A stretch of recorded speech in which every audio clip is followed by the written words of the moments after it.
As the epicenter of Hampi's attractions, Vittala temple is the most extravagant architectural showpiece of Hampi.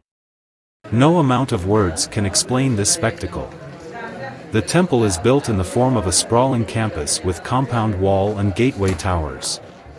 There are many halls, pavilions and temples located inside this campus. Vittala, after whom the temple is known, is a form of Lord Vishnu. This aspect of Vishnu was worshipped in this part of the country as their cult deity by the cattle herds, sea gods of Hampi.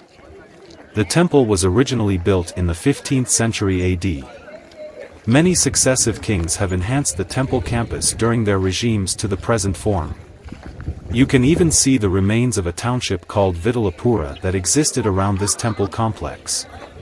The highlight of Vittala temple is its impressive pillared halls and the stone chariot.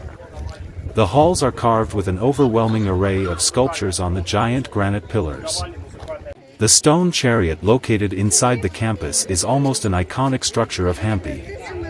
At the end of these platforms stands the stone chariot. This is in fact a shrine built in the form of a temple chariot. All around this base platform is carved with mythical battle scenes.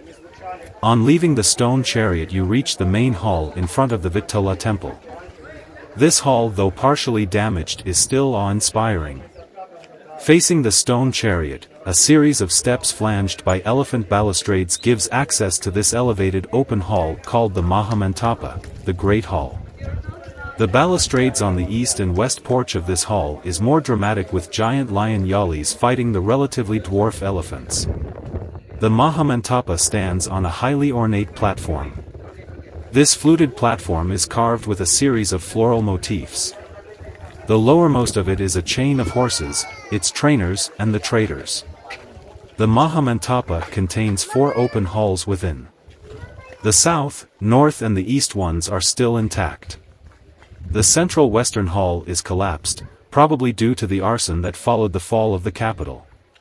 The main highlight of the Mahamantapa is its richly carved giant monolithic pillars. The outermost of the pillars are popularly called the musical pillars. The southern hall is dominated with the rampant mythical creatures called yalis. The capitals of each of the pillars branches into heavily ornate corbels terminating with lotus buds. The northern hall is surrounded with a series of pillars with the Narasimha, the man-lion incarnation of Vishnu, themes. The most notable ones are that of Narasimha slaying Hiranyakashipu on his lap. Prahlada is seen sitting at the base in a praying posture. The ceilings of the halls too are of interest with the lotus-like carving at the center. Further west is a closed hall with 2 porches on either side. Further ahead is the sanctum. The inner sanctum is devoid of any idol. A narrow and unlit passageway encircles the inner sanctum. A few steps on either sides of the sanctum's main door give access to this passage.